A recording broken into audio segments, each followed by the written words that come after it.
Gerbiami kolegos, aš irgi siūlau balsuoti už.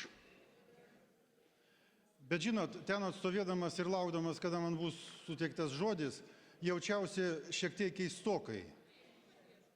Kai išgirdau žodžius, mes, socialdemokratai, kompensuosim pensijas. Iki šio laiko aš įsivaizdavau, kad ne mes, socialdemokratai, grąžinsim pensijas pensininkam, bet mes, koalicijos partneriai, tą padarysim. Dabar mes girdim, mes, socialdemokratai. Viešoje erdvėje praėjusią savaitę 4 kart šitą girdėjau, nenoriu vardinti pavardžių. Mes, socialdemokratai, grąžinsim. Tai ašgi tą temą šiek tiek ir noriu pasakyti keletą žodžių. Aš dabar jums pabandysiu pranešti ypatingai slaptą žinią. Dabar viešoje erdvėje kažkaip labai įprasta šnekėti apie slaptumą. Slapta pažyma, kažkas kažką nutekino ir aš jums dabar nutekinsiu slaptą informaciją. Kolegos, pabandykit susikaupti ir atlaikykit šitą informaciją.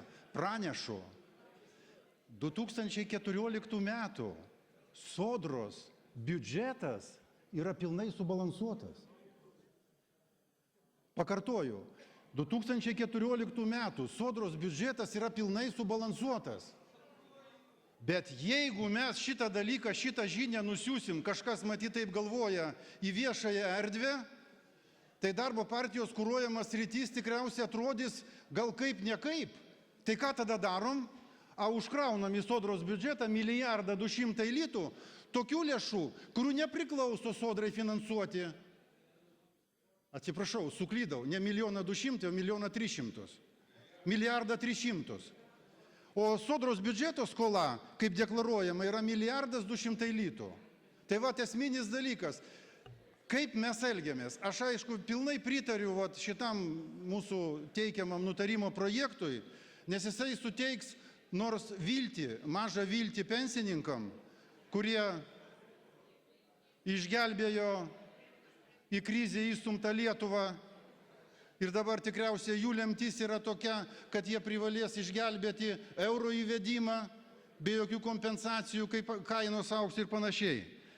Tai kyla klausimas, jeigu Sodros biudžetas yra subalansuotas, tai kodėl mes renkamės kelią, o tą 1 200 000 litų panaudoti ne atlyginimų atstatymui, kaip reikalauja Konstitucinis teismas, 200 000 žmonių paliestų.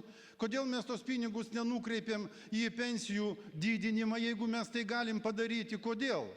Taigi aš tą klausimą palieku jum. O dėl to nutarimo, tai aš siūlau balsuoti, aišku, pritarti, bet kartu susimastykim, kad mes esam ne socialdemokratai, mes esam vienoj koalicijoje ir mes kartu turim priimti sprendimus ir kartu pasiekti jų rezultatus. Ačiū.